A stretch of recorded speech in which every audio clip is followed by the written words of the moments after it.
मूल राज द्वितीय ने 1178 ईस्वी में इसे पराजित कर दिया। किसे पराजित किया? मोहम्मद गोरी को पराजित कर दिया। अब मोहम्मद गोरी ने पराजय के बाद में भी हताशा स्वीकार नहीं की, हताश नहीं हुआ वो, और उसने भारत पर लगातार आक्रमण करने का प्रयास रखा। और अब जो मोहम्मद गोरी है, मोहम्मद गोरी का भारत के सबसे शक्तिशाली शासक कौन थे? पृथ्वीराज चौहान। भारत के सबसे शक्तिशाली शासक है पृथ्वीराज चौहान, उनसे मुकाबला हो रहा है। पृथ्वीराज चौहान इस समय अजमेर के राजा हैं और संपूर्ण उत्तरी भारत में सबसे शक्तिशाली हैं। और पृथ्वीराज चौहान से 1191 ईस्वी में कब युद्ध हो रहा है? प्रथम युद्ध हो रहा है। 1191 ईस्वी में प्रथम लड़ाई हो रही है मोहम्मद गोरी और पृथ्वीराज चौहान की। पृथ्वीराज चौहान ने हरियाणा में स्थित तराइन का मैदान वर्तमान में कहाँ आता है? हरियाणा में स्थित तराइन के मैदान में मोहम्मद गोरी को बुरी तरह पराजित कर दिया। मोहम्मद गोरी अपने प्राण बचाकर वहां से भागा। पृथ्वीराज चौहान की विजय हुई। पृथ्वीराज चौहान पर मोहम्मद गोरी ने एक बार पुनः आक्रमण किया। वो आक्रमण था तराइन का दूसरा आक्रमण कहलाया, तराइन का दूसरा आक्रमण या युद्ध।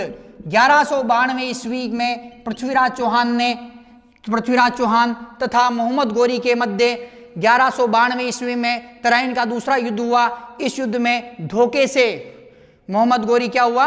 विजय हो गया। धोखे से विजय हो गया और 1192 ईस्वी में पृथ्वीराज चौहान को युद्ध में मार दिया गया। परंतु चंद्रबरदाई नाम का जो लेखक है, ये पृथ्वीराज चौहान का दरबारी कवि है और इसने पृथ्वीराज रासो नामक एक ग्रंथ लिखा। पृथ्वीराज रासो ग्रंथ लिखा किसका है? चंद्रबरदाई का। चंद्रबरदाई पृथ्वीराज रासो नामक एक ग्रंथ लिख रहा है। इस ग्रंथ में चंद्रबरदाई बता रहा है कि पृथ्वीराज चौहान ने मोहम्मद गोरी को शब्द भेदी बाण चलाकर मार दिया। इस बात का प्रमाण हमें चंद्रबरदाई के ग्रंथ पृथ्वीराज रासो में मिलता है। इसमें एक दोहा लिखा हुआ है जो छात्रों इस प्रकार से है। देखिए चंद्रबरदाई क्या लिखते हैं? 4 बांस 24 गज, 4 बांस 24 गज, अंगुल अष्ट प्रमाण, अंगुल अष्ट प्रमाण,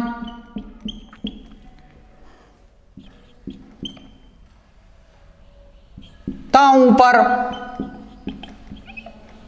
पर सुल्तान, मत चूके चौहान, मत चूके चौहान। ये प्रसिद्ध जो दोहा है ये चंद्रबरदाई के ग्रंथ पृथ्वीराज रासो में मिलता है। इस ग्रंथ में बताया गया है कि पृथ्वीराज रासो ग्रंथ में बताया गया है कि पृथ्वीराज चौहान ने मोहम्मद गोरी को शब्द भेदी बाण चलाकर मार दिया। उसका प्रमाण ये दोहा दे रहा है, 4 बांस 24 गज, अंगुल अष्ट प्रमाण, ताहे पे सुल्तान, मत चूके चौहान। अर्थात जो सुल्तान है वो कहाँ बैठा हुआ है, उसकी ऊंचाई बताई गई है। कहा जाता है कि पृथ्वीराज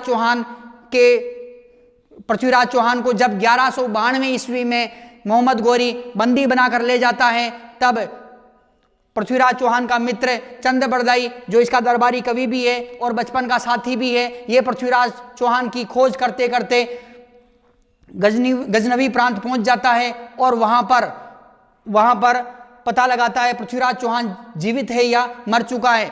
चंद्रबरदाई को पता चलता है पृथ्वीराज चौहान जीवित है, तो वह सुल्तान जो मोहम्मद गोरी है, मोहम्मद गोरी के दरबार में उपस्थित होता है और दरबार में उपस्थित होकर उससे बताता है कि पृथ्वीराज चौहान जो पंछी की छाया देखकर और पंछी को मार सकता है। तब सुल्तान कहता है कि ऐसा नहीं हो सकता है। चंद्रबरदाई कहता है आप आजमा के देख लीजिए। सुल्तान कहता है पृथ्वीराज चौहान को मैंने अंधा करवा दिया। तब मोहम्मद गोरी को कहता है चंद्रबरदाई की आपने अंधा तो करवा दिया, लेकिन पृथ्वीराज चौहान क्या है कि पंछी की परछाई को देखकर मार सकते थे। अब ये पंछी की जो पंखों की आवाज होगी उसे देखकर, उसे सुनकर भी ये मार सकते हैं।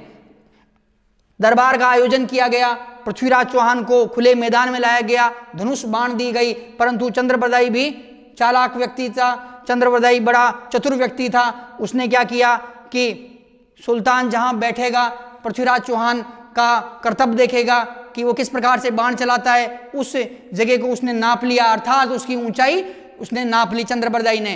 और चंद्रबरदाई ने पृथ्वीराज चौहान को कहा कि मैं जो जिस प्रकार से वाक्य बोलूंगा, जिस प्रकार से दोहा बोलूंगा, उसी के अनुसार आपको क्या क्या करना है, तीर चलाना है।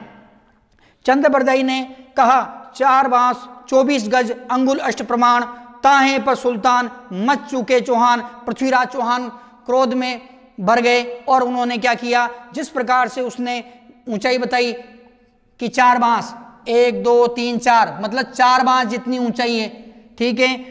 24 गज, इसके ऊपर क्या है, 24 गज और बैठा हुआ है वो अंगुल अष्ट प्रमाण कि 8 आंगल, मतलब 8 अंगुल, 8 अंगुल क्या है ऊपर और है, मतलब 4 बांस है, उसके ऊपर 24 गज है, फिर बाद में 8 अंगुल और है। वहां पर बिल्कुल प्रमाण है, बिल्कुल फिक्स वहीं पर बैठा हुआ। कौन बैठा हुआ है? सुल्तान मोहम्मद गोरी बैठा हुआ है। ये बात सुनकर पृथ्वीराज चौहान को क्रोध आ गया और उसने क्या किया कि जिस प्रकार से उसने शब्द बोले चंद्रबरदाई ने, उसी प्रकार से पृथ्वीराज चौहान ने बाण चलाया। तो इसका प्रमाण मिलता हमें चंद्रबरदाई के ग्रंथ पृथ्वीराज रासों में, उसमें ये दोहा बताया गया है। छात्रों, ये दोहा क्या है कि आपके कंपटीशन में भी पूछा जाता है और आपके जो न्यू टाइप है उसमें भी ये पूछा जा सकता है। 4 बांस 24 गज अंगुल अष्ट प्रमाण, ताहे पे सुल्तान मच चुके चौहान। इस प्रकार से क्या है कि पृथ्वीराज चौहान ने मोहम्मद गोरी को मार दिया। तो इस बात की जानकारी कौन दे रहा है? चंद्रबरदाई का ग्रंथ पृथ्वीराज रासों दे रहा है। अब जो मोहम्मद गोरी है उसका जो अगला आक्रमण होता है, ठीक है, इतिहास के अकॉर्डिंग जो अगला आक्रमण है, ये तो ग्रंथ के अनुसार था मामला। अब इतिहास के अकॉर्डिंग क्या है कि उसका अगला आक्रमण हो रहा है, वो कहाँ हो रहा है? कन्नौज पर हो रहा है। कन्नौज के राजा कौन है? जयचंद गढ़वाल। कौन राजा है? जयचंद गढ़वाल। जयचंद गढ़वाल पर आक्रमण हो रहा है। 1194 ईस्वी में मोहम्मद जो गोरी है, मोहम्मद गोरी ने जयचंद गढ़वाल को पराजित कर दिया चंदवार के युद्ध में। चंदवार के युद्ध के अंदर पराजित हुआ। कौन हुआ? जयचंद, कन्नौज का राजा है। चंदवार के युद्ध में यह पराजित हो जाता है। अब जो मोहम्मद गोरी है, मोहम्मद गोरी का अंतिम जो भारत पर आक्रमण है, अर्थात जो उसका अंतिम युद्ध है, वो हो रहा है 1206 ईस्वी में। अंतिम जो उसकी लड़ाई होती है, अंतिम जो उसकी लड़ाई हो रही है, किससे हो रही है? अंतिम लड़ाई हो रही है उसकी खोखर जाति से। 1206 ईस्वी में उसने खोखर जाति पर आक्रमण किया। खोखर जाति पे उसने आक्रमण किया और मोहम्मद गोरी की वहां पर मृत्यु हो जाती है। मोहम्मद गोरी की मृत्यु 1206 ईस्वी में होती है। 1206 ईस्वी में उसकी मृत्यु होने के पश्चात जो उसका सेनापति हैं कुतुबुद्दीन ऐबक भारत में तुर्की साम्राज्य की स्थापना कर देता है, अर्थात मुस्लिम साम्राज्य की भारत में क्या होती है? स्थापना हो जाती है। 1206 ईस्वी में मोहम्मद गोरी की मृत्यु हो जाती है। मोहम्मद गोरी की मृत्यु 1206 ईस्वी में मोहम्मद गोरी का जो सेनापति है कुतुबुद्दीन ऐबक।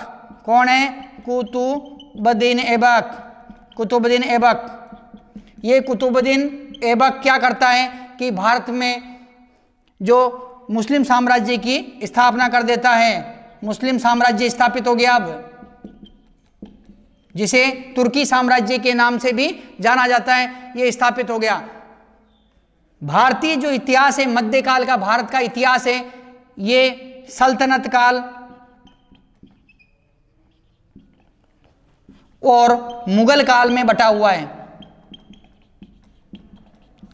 मध्यकालीन जो भारत का इतिहास है वो 2 भाग में बटा हुआ है, सल्तनत काल और मुगल काल। तो सर्वप्रथम जो सल्तनत काल आता है 1206 ईस्वी से लेकर 1526 ईस्वी तक का जो समय है वो क्या कहलाता है? सल्तनत काल कहलाता है। 1526 ईस्वी से लेकर 1526 ईस्वी से लेकर 1707 ईस्वी तक का समय वो कहलाता है मुगल काल। भारतीय जो मध्यकालीन भारत का इतिहास है ये दो भागों में बटा हुआ है। ये तुर्क थे, तुर्क लगातार भारत पे आक्रमण कर रहे हैं, भारत पर जो मुस्लिम आक्रमणकारी लगातार आक्रमण कर रहे हैं। अब ये क्या कारण है इनका, तुर्कों का भारत पर आक्रमण करने का? कोई न कोई कारण जरूर होता है। किसी भी व्यक्ति पर, किसी भी स्थान पर, किसी भी राज्य पर जब आक्रमण करते हैं उसका कोई न कोई कारण अवश्य होता है। तो जो तुर्क आक्रमण कर रहे हैं इनके भी कुछ कारण था, जैसे साम्राज्य विस्तार करना। साम्राज्य विस्तार 7वीं शताब्दी से 12वीं शताब्दी तक लगातार भारतवर्ष पर आक्रमण हुआ और आक्रमण में इन्होंने क्या किया, तुर्कों ने मुल्तान, सिंध, पंजाब, ग्वालियर,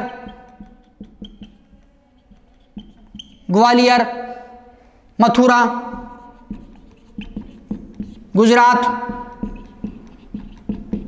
अजमेर, दिल्ली, कालिंजरा, कश्मीर,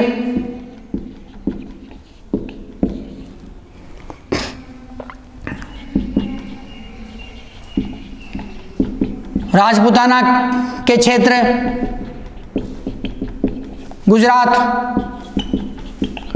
इन इलाकों पर इन तुर्कों ने क्या किया, अधिकार कर लिया और एक विशाल साम्राज्य की स्थापना कर दी। तो उनका प्रथम कारण था तुर्कों का भारत पर आक्रमण करने का साम्राज्य विस्तार करना। साम्राज्य विस्तार करने के अंतर्गत तुर्कों ने क्या किया कि जो संपूर्ण उत्तरी और पश्चिमी भारत है, उत्तरी पश्चिमी भारत पर अपना कब्जा स्थापित कर लिया। दूसरा जो उनका भारत पर आक्रमण करने का कारण था, अतुल धन संपदा प्राप्त करना। भारत के अंदर अतुल धन संपदा प्राप्त करना। भारत में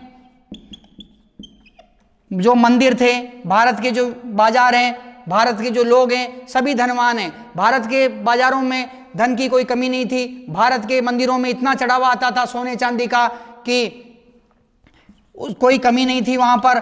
और भारत के लोग सोने और चांदी के आभूषणों से लदे होते थे, सोने चांदी के बर्तनों में खाते थे। ये तुर्कों ने सुन रखा था और तुर्कों ने क्या किया, भारत की अतुल धन संपदा प्राप्त करने के लिए भारत के समृद्ध जो राज्य थे उन राज्यों पर आक्रमण किया और वहां के बाजारों को लूटा, वहां के मंदिरों को लूटा। 1025 ईस्वी में मोहम्मद गोरी 2 करोड़ दिरहम धन लूटकर भगवान सोमनाथ के मंदिर से ले गया। तो इस प्रकार से क्या है कि भारत पर जो लगातार आक्रमण किए इन्होंने और भारत की जो धन संपदा थी उसको प्राप्त करने के लिए इन्होंने क्या किया, भारत पर आक्रमण करते रहे और ये प्राप्त करके भी भारत से ले गए। इसके अलावा जो अगला इनका कारण था वो था भारत में एकता का अभाव। एकता का अभाव। सम्राट हर्षवर्धन की मृत्यु के बाद भारत छोटे छोटे राज्यों में विभक्त हो चुका था। भारत के जो राजा महाराजा थे ये आपस में लड़ रहे थे। छोटे छोटे राज्य अपना वर्चस्व स्थापित करने के लिए एक दूसरे से लड़ रहे थे। सम्राट हर्षवर्धन की मृत्यु के बाद पाल, प्रतिहार और राष्ट्रकूट नाम की जो शक्तियां थी, इन तीनों शक्तियों में त्रिकोणात्मक संघर्ष हुआ और ये संघर्ष 200 वर्षों तक चलता रहा।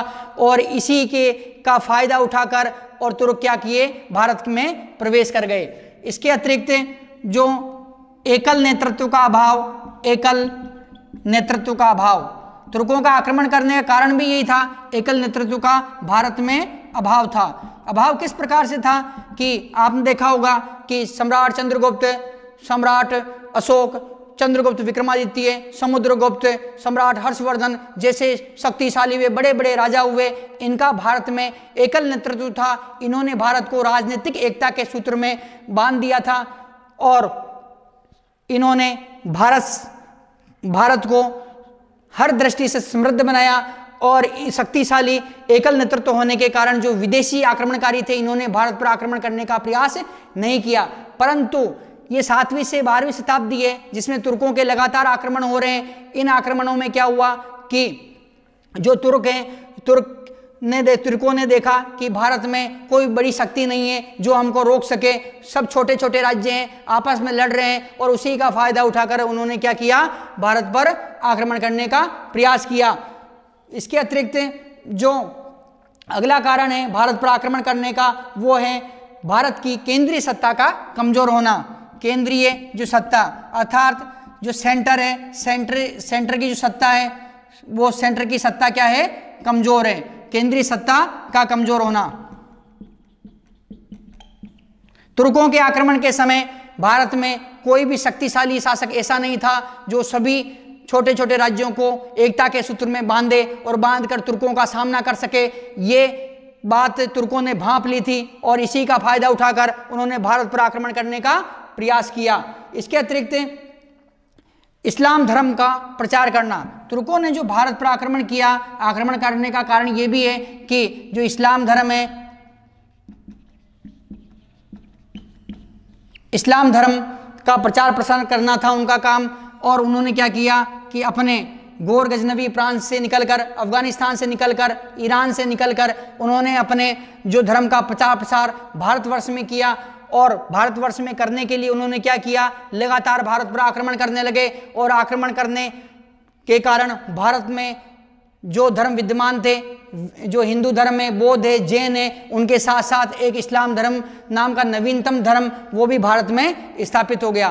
तो इस प्रकार से क्या है कि जो ये तुर्क है, तुर्क भारत पर आक्रमण क्यों कर रहे हैं, तुर्कों का भारत पर आक्रमण करने का कारण क्या है? कारण इनका ये है कि भारत में राजनीतिक नेतृत्व का कमजोर होना, केंद्रीय नेतृत्व का कमजोर होना, भारत की अतुल धन संपदा को प्राप्त करना, इस्लाम धर्म की स्थापना करना, तुर्की साम्राज्य का विस्तार करना, निम्नलिखित कारणों के चलते तुर्कों ने भारत पर लगातार आक्रमण का प्रयास किया।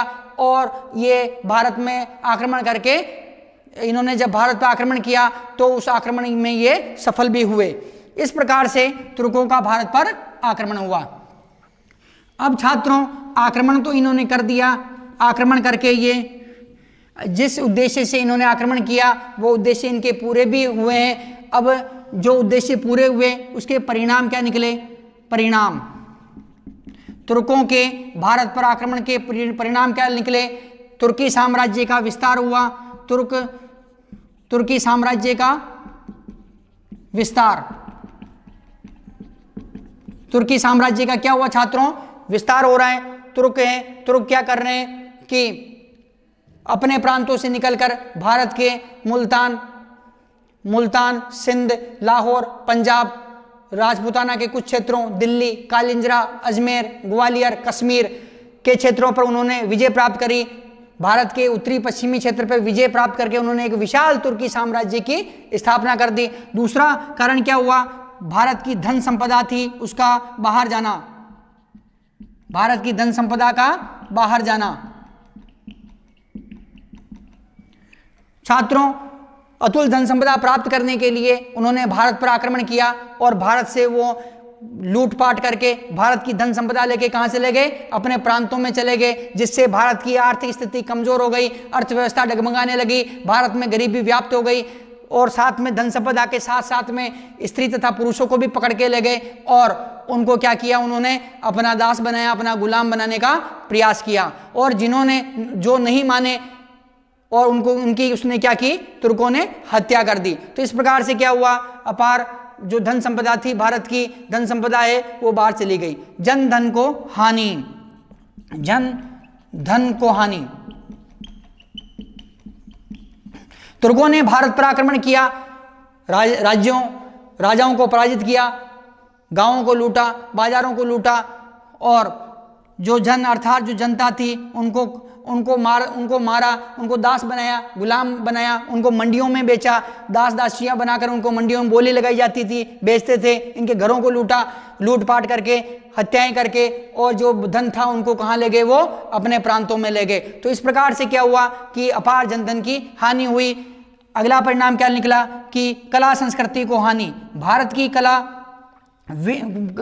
कला का विश्व में नाम था, कला है। भारत की कला में मूर्ति कला, स्थापत्य कला, मंदिर निर्माण कला, ये सभी कलाओं को क्या हुआ? हानि पहुंची। तुर्कों ने क्या किया? तुर्कों ने भारत पर आक्रमण किया, हिंदू मंदिरों को तोड़ दिया, हिंदू मंदिरों को लूटा, हिंदू मूर्तियों को तोड़ा, बौद्ध मंदिरों को तोड़ा, बौद्ध मठों को तोड़ा, जैन मंदिर तथा उनके तपस्या स्थलों को उन्होंने तोड़ दिया। तो इस प्रकार से क्या है कि भारत की जो कला व संस्कृति है उसको क्या हुई, हानि हुई। हिंदू धर्म को हानि, हिंदू धर्म को हानि। तुर्कों का जो मेन मकसद था आक्रमण करने का, इस्लाम धर्म की स्थापना करना था इनका, जिसके जो कारण है उसमें उसका एक कारण ये भी था इस्लाम धर्म की स्थापना करना। अर्थात उन्होंने क्या किया कि आक्रमण किया, भारत में हिंदू, जैन तथा बौद्धों को उन्होंने मारा और उन्होंने जबरन क्या किया, इस्लाम धर्म परिवर्तन कराने का